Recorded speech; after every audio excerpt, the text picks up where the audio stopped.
Welcome to the 37%. This is a show that invites people to reflect on a significant career, leadership, or life decision. My name's Áine Maguire. And my name is Susy Fenefick. On our show, we ask our guests about what led to a decision, why they made it, how it was made, and what happened next. So, Susy, we've an interesting guest today, haven't we? Quite a different decision scenario to some of the other ones we've had. Yeah, because I think it's very much a life decision, maybe more than a career decision. So it was a little bit different from that perspective. Yeah, so Clint Drieberg is our guest today, and Clint is going to talk about his decision to become Irish, but a lot more than that. Yeah, in a roundabout way. In a roundabout way. But it's like many decisions, it's a whole series of decisions which starts early on in his life in Australia. And it's a very good story of how decisions unfold, I think.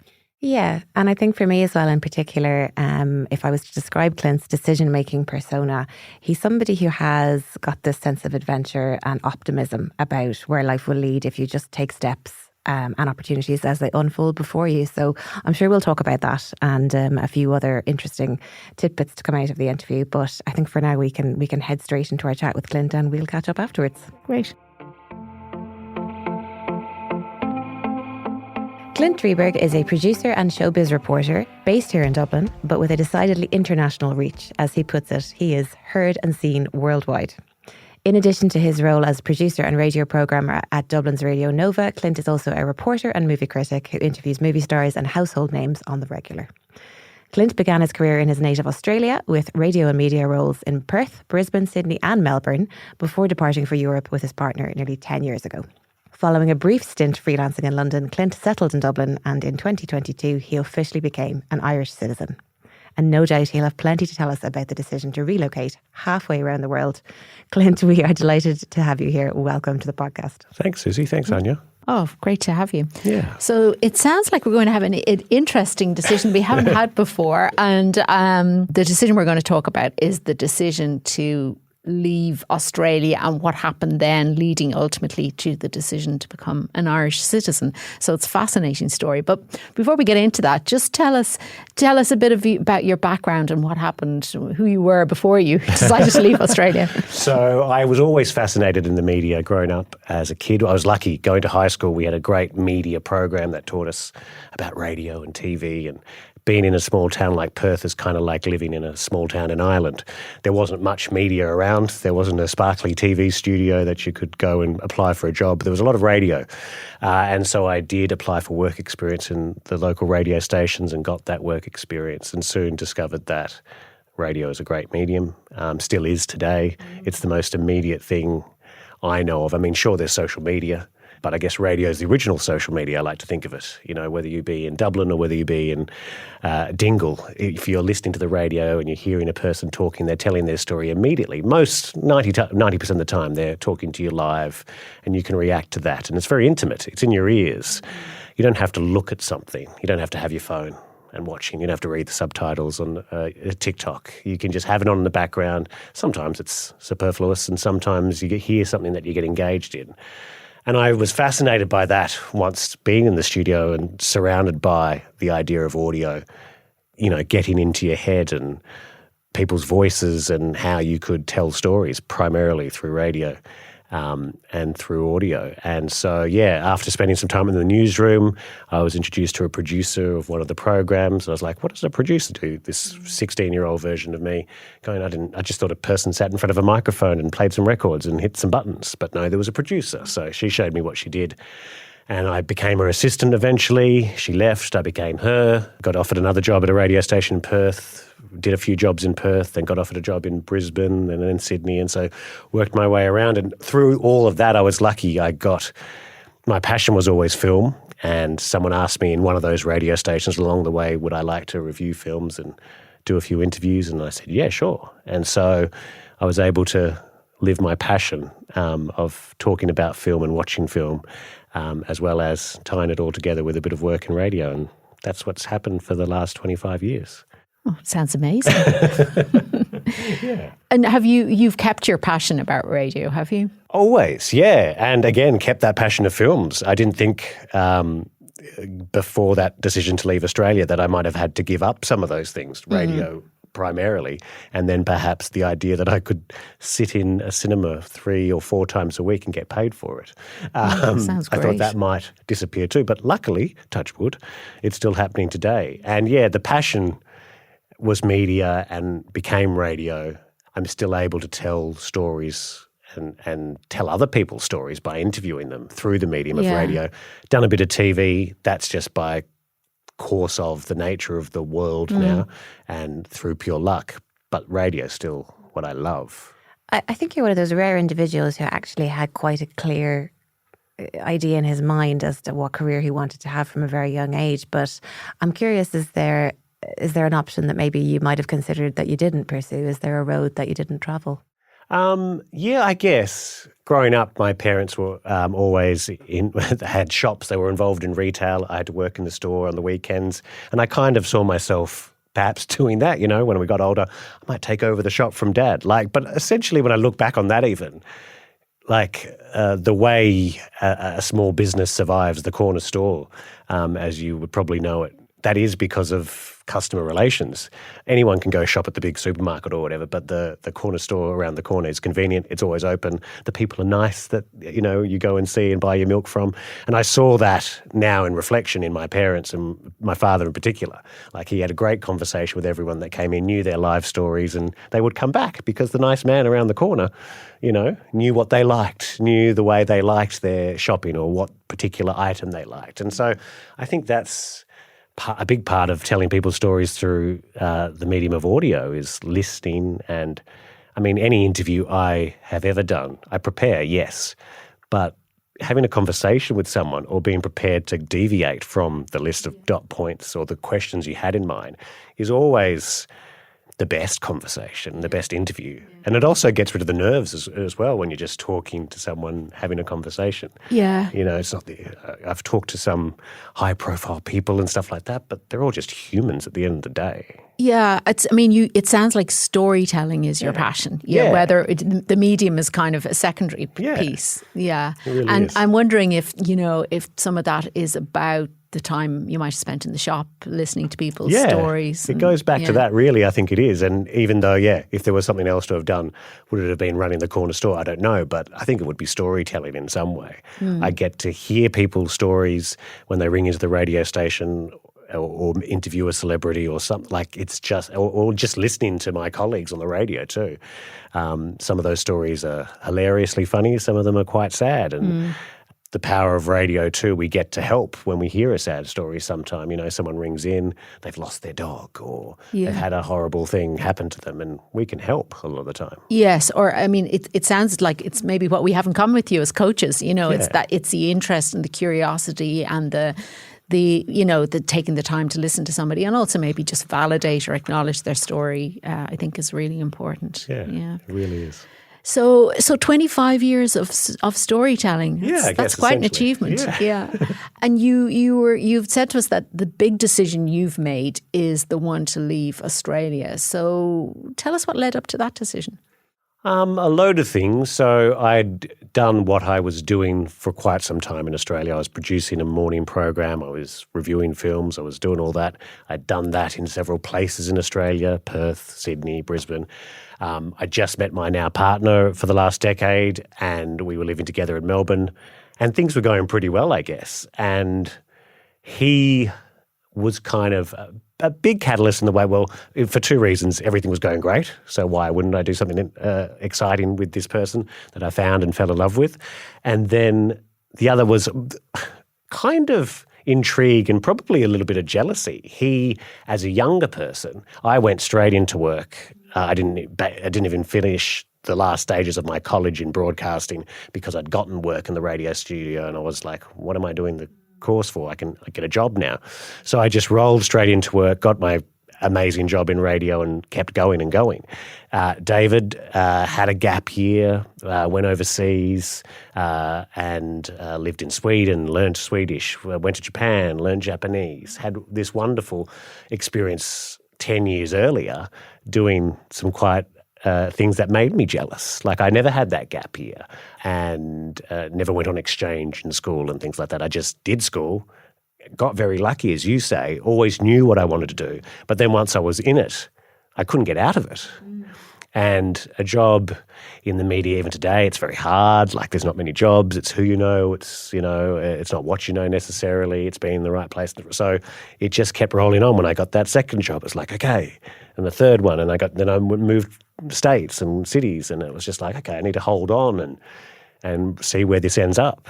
And so, yeah, meeting David kind of made me take a step back and go, okay, the feelings that I was thinking, well, maybe there is something else, whether it be my career could go somewhere else, but maybe it doesn't, but maybe my life could. So that was what kind of led to the leaving Australia decision in the first place. A good example of how other people influence our decision making, maybe some path that's open to us that maybe we hadn't identified previously, and then another person comes into the picture and shows you that. And do you think that maybe you would have made that decision to leave Australia if it hadn't been for David and his influence?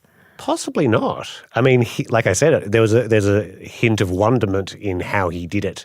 But then I was like, he did it 10 years earlier. He was young. He was footloose and fancy free and all that.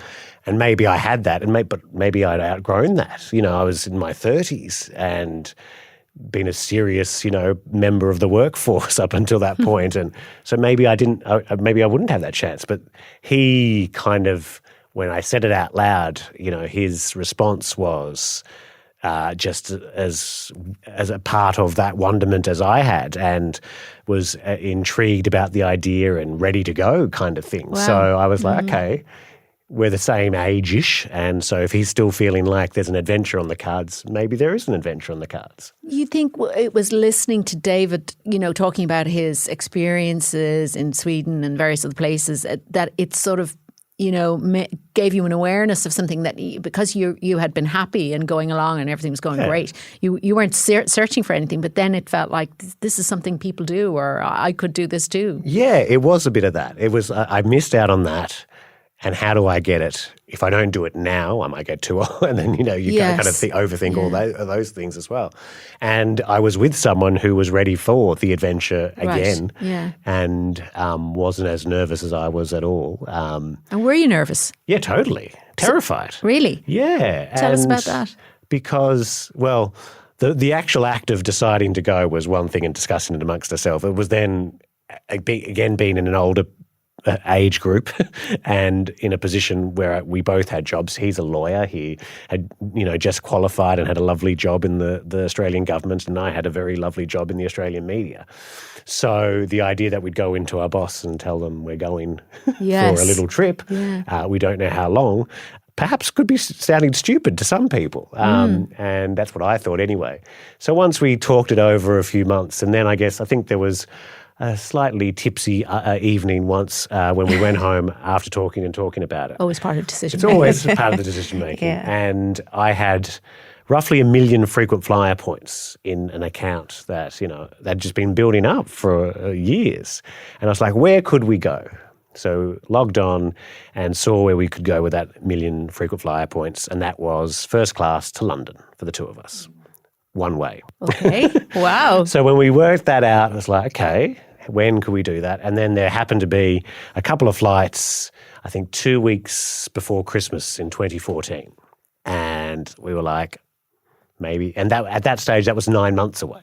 I was like, oh, yeah, let's do this. And then, then the 9 months gives us time to tell family, tell work, tell friends, and maybe even come to terms with it ourselves. And also gives us a little bit of time to jump out if we decided against it.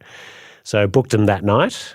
And then the real, I guess, terror set in over that next 9 months, and then, onwards. Another, I suppose you talked about the wonderment and the intrigue being a catalyst for this decision, but something else that you did that maybe a lot of people might find does help to really commit yourself to a decision is you actually, you took a very proactive step. You booked a flight and you had that looming in the future. Yeah. And what did that 9 months look like in terms of the planning phase in order to execute that decision? Because you said that there was an out. I didn't have to do it, but obviously we know that you did go. So what did that phase Well, look it was like? a lot. I think the first part of that 9 months was telling family, because I think we wanted them to get used to the idea. We didn't really have a reason other than we wanted to go on an adventure. the obvious question for most people was then, how long are you away? That's that sort of thing, and we didn't know the answer to that. I think the last people we both told was work, because we didn't. I don't know. Maybe there was a certain amount of shame not shame maybe, but sort of fear that they might think I'm a bit stupid for doing what I'm doing as well. On my behalf anyway, I don't know, but I can't speak for David. But I only wanted to tell my work towards the very end. And because I'm in a position where I was in charge of a team, I didn't want to upset that team environment necessarily early on and say, so they could be then worried about it for 9 months. But what about it's interesting because listening to people making decisions, there's always a bit of momentum. It sounds like booking the flights, that was the momentum. We're going to do it. And then the telling people, like you're nearly telling yourself every time you're telling someone, exactly. aren't you? Yeah. But I'm wondering, did you analyse, is there any sort of analysing going on? Was there any spreadsheets, any data, any what have we done, what ifs? And yeah, there was a few discussions about where we would end up, and we booked the flights to the UK, to London, because that seemed like the most obvious thing an Australian leaving Australia does. A well-worn path for many Antipodeans. And at that stage, I was within the bracket of being able to apply for a certain visa. So David has an Irish passport. Not that we ever talked about going to Ireland. That was never a discussion. He had that because of his grandfather.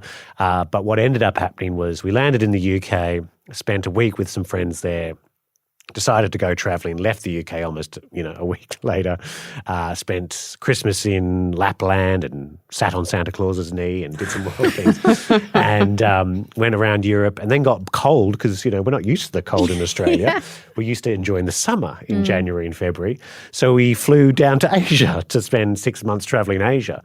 What we didn't realise at that point in time was the visa basically had started the moment we landed, on the day we landed in the UK. So essentially we had travelled and enjoyed a wonderful 9-month holiday, but then landed in the UK. David could get work quite easily. And I had to then start to think about looking for work, but the pressure was on. And then no one really wanted to employ me with only a 3-month window to employ me with, and then have to go through the rigmarole of, supporting a visa and all that sort of stuff. Maybe they would have considered it if they had 12 months up their sleeve. But everyone I spoke to were like, 3 months is a bit annoying for us. Yeah. What did you do? I talked to a lot of people back home. I was offered my job back at home twice while we were travelling in that 9 months. Were you tempted? Very tempted, because especially the second time round when we'd landed back in the UK and found out this fact that I needed to get a job in 3 months. So very tempted, but in those conversations, people were like, "Why don't you just stay in Europe? Look a bit more abroad. You've got 3 months. Who knows where you could look? David's got an Irish passport. Have you looked in Ireland?" I was like, "Why would I look in Ireland for?" Literally, that was what I said to everyone who said. Most people in radio, I reckon half a dozen people I worked with back home had said, look in Ireland, like Ireland is very similar to Australia. The radio landscape is very similar. Local radio in Ireland and Australia, in the country, in the regions of Australia, is very similar to the country and regions of Ireland. It's very, very popular. It's very vocal. It's very entrenched in the community. Yeah. We don't do the death notices like Irish radio. That's particularly Irish, very isn't particular. Or the Angelus, maybe? No Angelus. And we're probably a little bit naughtier the way we talk on the radio. But the fact that Galway has 4 stations as well as RTE and as well as all the nationals is quite a sign that local radio is very healthy. So anyway, someone said, look in Ireland. So I had a look. The station that most looked interesting to me was Nova. I emailed my now boss for the last 9 years, and he said, we're looking for someone. Let's talk.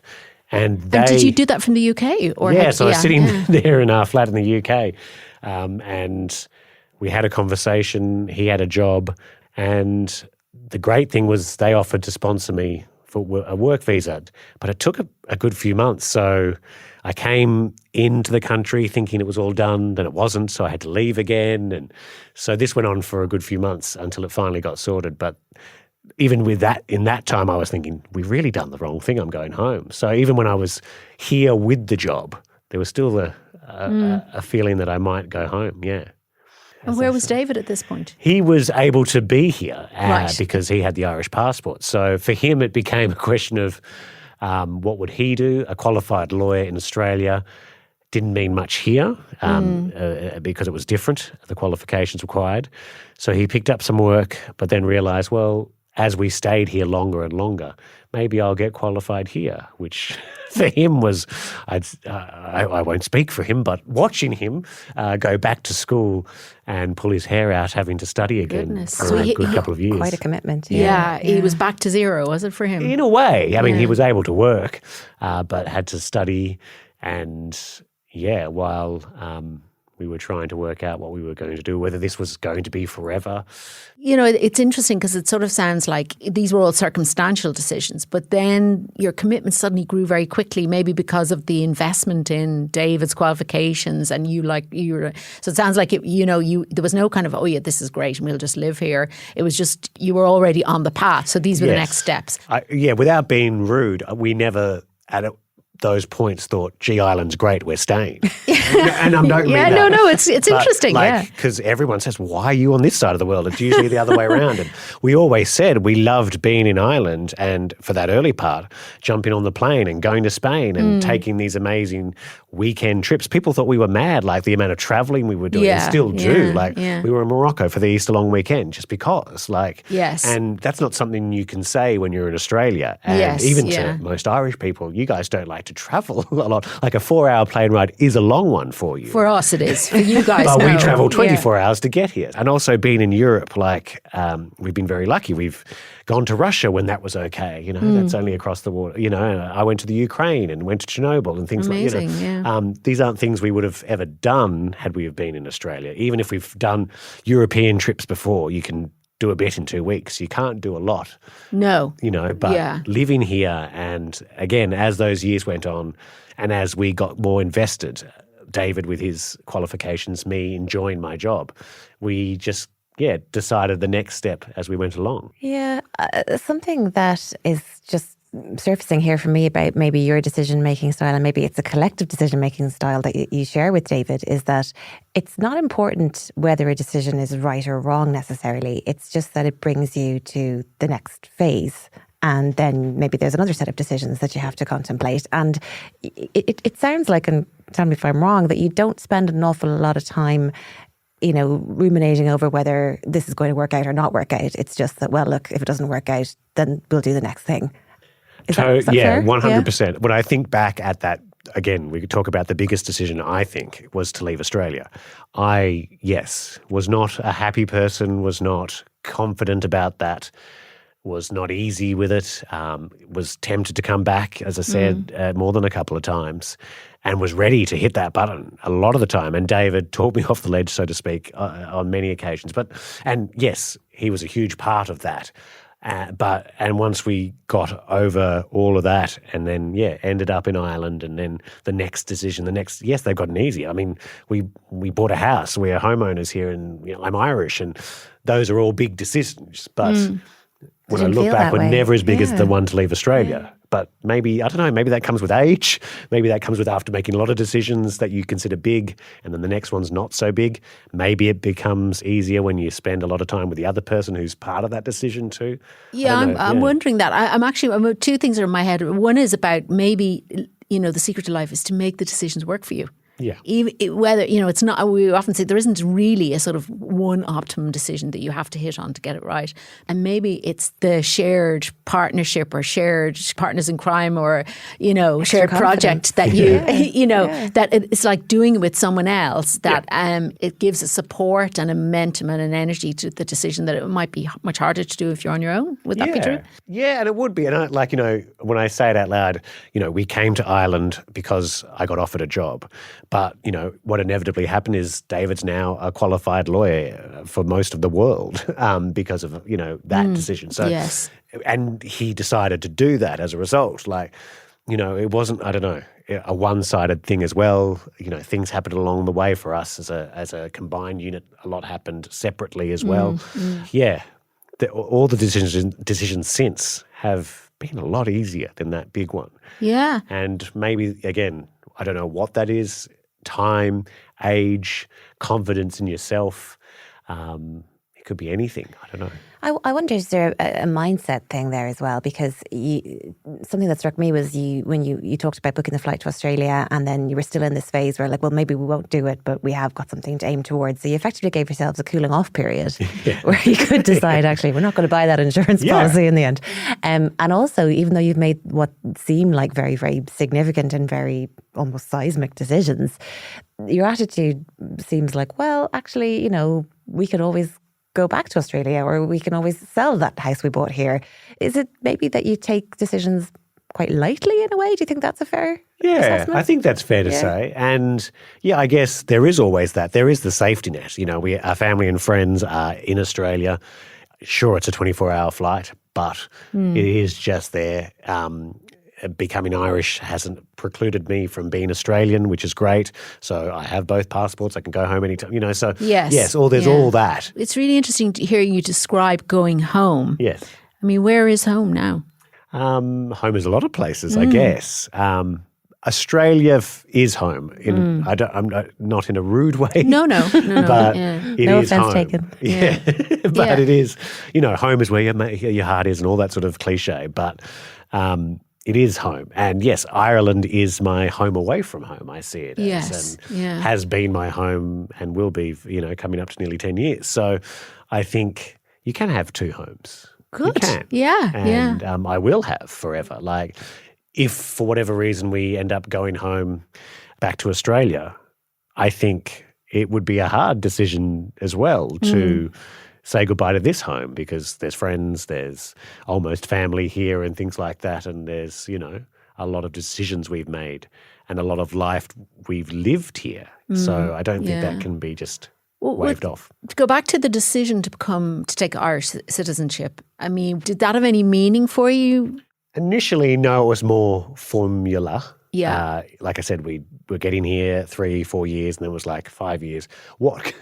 So then it was like a visa thing. It was like, okay, it's just going to be easier not to have to go to the Burkey and report in and get a stamp for every year and do all the annoying stuff for my visa rights. So it was more a decision because it was going to be easier. Did I think about becoming Irish as a soulful thing and all that? No, not at that time. But as it got closer, yes. I guess because I applied during COVID, and, that was a very strange time for everyone. It made the application process easier and harder in a lot of ways. So we all lived through COVID, but I lived through COVID wondering if I was going to become an Irish citizen, effectively. And then COVID disappeared and we all went back to normal-ish. And I suddenly got this envelope saying that, I can become Irish now, and been invited to go to the ceremony in Kerry and things. And I was like, oh, wow.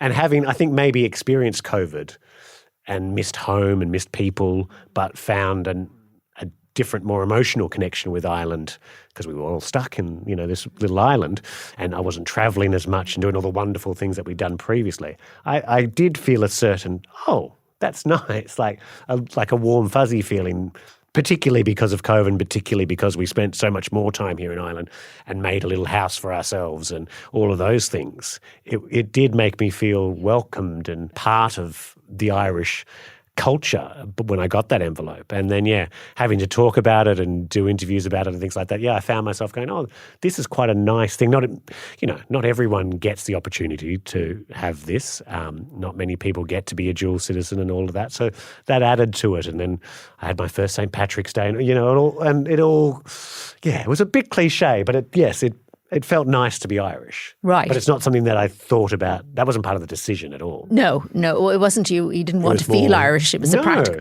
Yeah, it was part of getting through the airport easier. Yeah. I mean, you said that the radio industry in Ireland is not dissimilar to the Australian one, and I'm curious as to what else you would see as maybe some of the key comparisons and also contrasts between living in Australia and living in Ireland. Well, Australia is a very new country, so I think I do hit my head against a wall a lot of the time in Ireland when, things don't change a lot here. And whereas in Australia, we're a bit more open to change and trying new things, and on a big scale or on a small scale, the government introducing some new policy for this, that and the other. That probably takes a little bit more time here. There's a little bit more red tape, and a bit more of an old school way of approaching things than Australia would. But at the same time, people are very similar. Like the approach to work here is quite the same, the work-life balance kind of thing. Not that, there's a lot of opportunity to head out of work early and enjoy the sunshine or start work late and enjoy the sunshine. But the same attitude, the drinking culture and all that sort of stuff is very, very similar. It's just indoors here. Yeah, it is just indoors. It's indoors. Primarily. And even, I think, the radio industry, like I say, is very similar, the way everyone works, and there's a healthy competition here. Our radio rivals are still friends in the pub, but they're rivals when it comes to important moments and part of the business. It's a little bit safer, though, the medium here. Like, I have to think about what I'm saying a bit more here than I would in Australian radio. Interesting, yeah. So, like, when you look back now on this unexpected development, unanticipated development, I mean, what do you think when you reflect on the two big decision points we talked about, which is the decision to leave Australia and then the decision to sort of commit to living in Ireland and become an Irish citizen?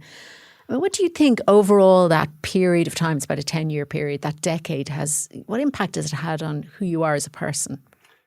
It's had a positive impact, totally. I mean, if we hadn't have done the Australian thing, I don't know what would have happened, but I know I wouldn't have had the cultural experiences that we've had from all the different countries we've travelled. Probably wouldn't have perhaps been tested as a couple as much in the good way and bad, because packing up your house and finding a new place and having all the fights along the way is trialing and testing. So maybe we would have had that test to our relationship had we have not left.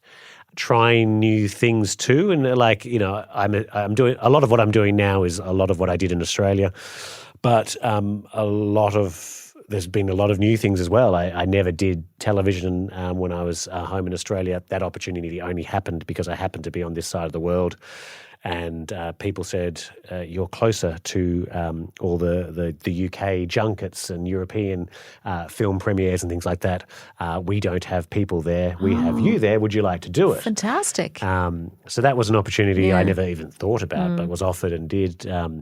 And that's been amazing. I mean, I still talk about my most pinch me moment was sitting on the couch with Graham Norton and interviewing Graham Norton. Wow, yeah. I'm the only person to have interviewed him on his couch in reverse order. Normally, he does the interviewing, but I was honoured to be invited to do that, and that was all for Australian TV, and that was just nothing that was on the cards. And again, TV was never a thing, and it just happened to be part of what I've done. And so in a roundabout way, it's all positive. I guess the hardest thing would be maybe deciding to go home because the decision to leave was so hard, and now the decision to return, I guess, would be just as hard. Yeah. And are you on that decision-making process, or is it in train?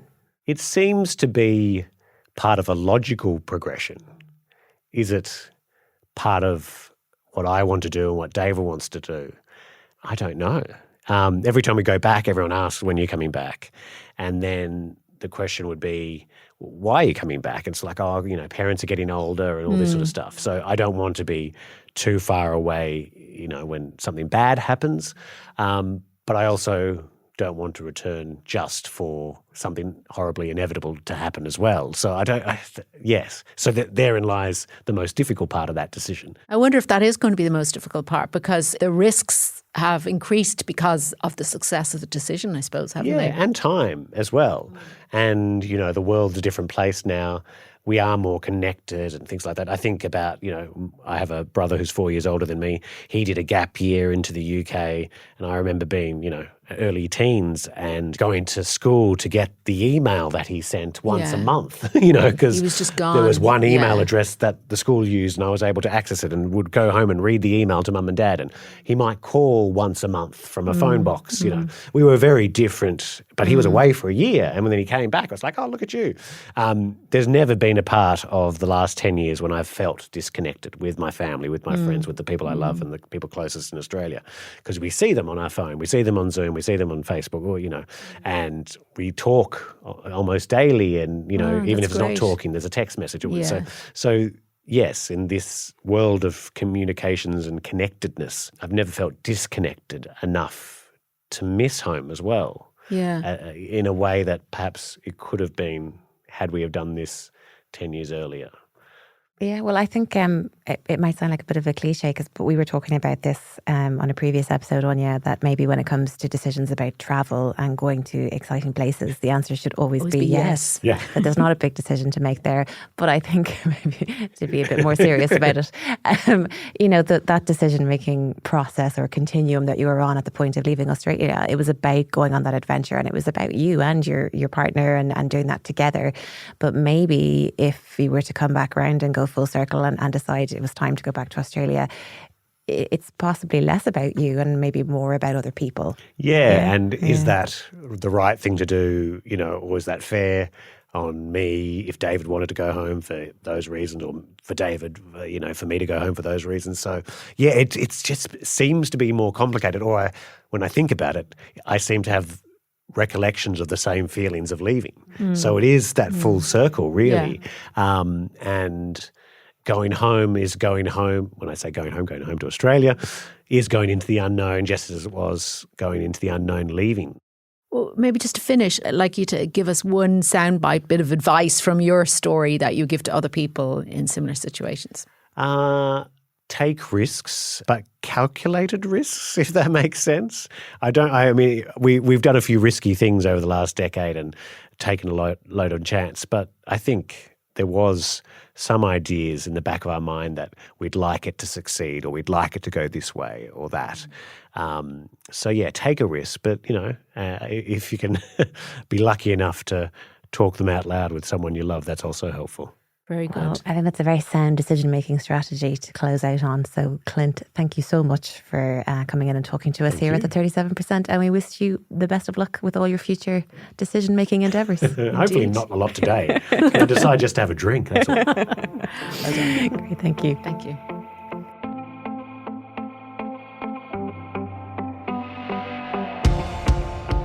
So, fascinating story. Something that, what I really liked about that discussion with Clint was his clarity. Mm-hmm. And you had previewed for us the kind of sense of adventure and the sense of fun. And it just makes me want to do it. It just makes me want to leave and travel and go somewhere else. What do you think? It was inspirational in a way, really, wasn't it? Because even though he did describe having quite a lot of fear and trepidation around this idea of leaving Australia, and he hadn't travelled a lot before, and even though he'd worked widely around the country, he still was very much a home bird, if you like. But that he had this curiosity or this idea of going on an adventure, which in part was a lot influenced by his partner David, who he mentioned. What I just thought was so fascinating was all of these different decisions they made. The decision to leave Australia and go halfway around the world and relocate in London, that didn't work out for a variety of reasons. But then they came to Ireland, and then they ended up, his partner requalified. Clint established his career here. He became an Irish citizen. They bought property. All of these seemed like really big, meaty decisions that a lot of people might take time to deliberate over and be very indecisive. But they just made them in a very light, practical way, with full of optimism and full of this sense of, well, actually that's just the next step now and it makes sense. So that really came through for me, that sense of adventure, that sense of practicality and just openness.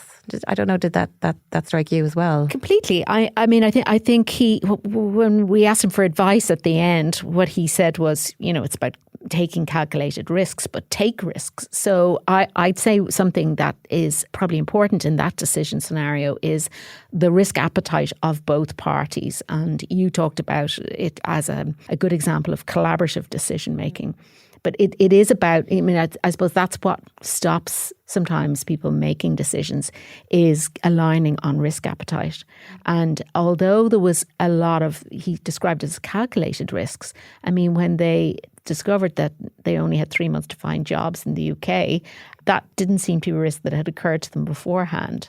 And I suppose they had homes to go back to, or they had a home to go back to. But I would imagine a lot of other people would have found that quite scary, whereas they just sort of kept their nerve and figured it out. So I think there's a lot for us to take from that. Yeah, and I think the whole concept of collaborative decision making is not something that we've touched on a lot with our other guests because, for most people when we talk to them about a big decision that they've made, it's a very individualistic idea and it's very much down to that person's sense of self, their values, where they come from, their backgrounds. And a lot of big decisions are very much just decisions that the self makes for your own self-interest. Whereas really this was a decision that Clint talked about that was, it was joint, it was collective. And I suppose something which maybe we haven't talked about a lot that has to be a big feature in all of that is compromise. That it's all well and good for you to know what you want and what drives you and where your motivation leads. But when you are making decisions and very important life decisions with another person, you have to have some kind of a shared understanding or set of parameters by which you can make that decisions. And it does sound like they shared that sense of adventure and they shared that sense of pragmatism. Yeah, I think you're right. I think they probably have a joint sense of what life is about for them and what they wanted their life together to be about. And I thought it was, it's lovely to hear somebody talking about their decision to come and live in Ireland and become Irish without any of the usual cliches about, how nice we are or whatever people tend to say. I actually thought for him, it was extending the possibilities of their adventure.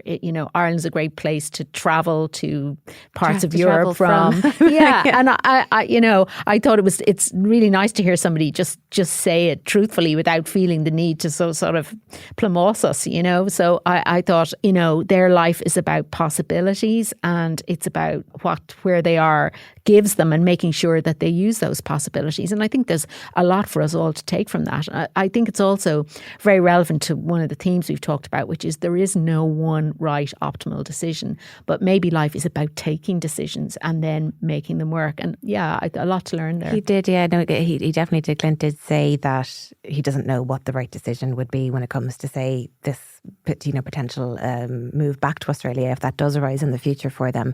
But, notwithstanding all of that, they were happy to make very big decisions like as property ownership and citizenship of a completely different country without thinking that necessarily commits you to a certain type of life or a certain future.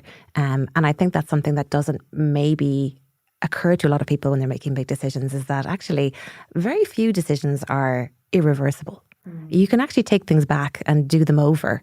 So maybe we should all, and maybe this is the resounding message from Clint, is that maybe we should all hold the decisions we take just that little bit more lightly, and realising that there is a do-over possible, or there are other avenues that you can explore in the future if this particular decision doesn't work out the way that you hoped or planned, or maybe, for whatever reason, life just goes in a different direction, and that's okay. We shouldn't take it all so seriously.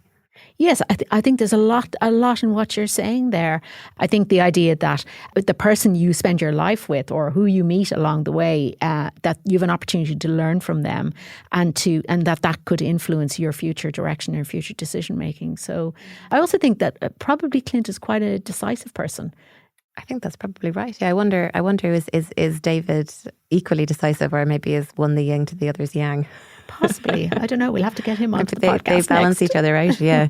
But I also liked how he talked about the way their relationship has grown and been tested both in positive and negative ways through this series of decisions that they've made as a couple, and having made that big decision in the first instance to depart from their native Australia and go on this adventure. But a really, really inspiring story, I think. And for anyone considering making a big move or going on any sort of a trip, I think the advice was, yes, just do it. Just do it. Yeah, like that advice. Great.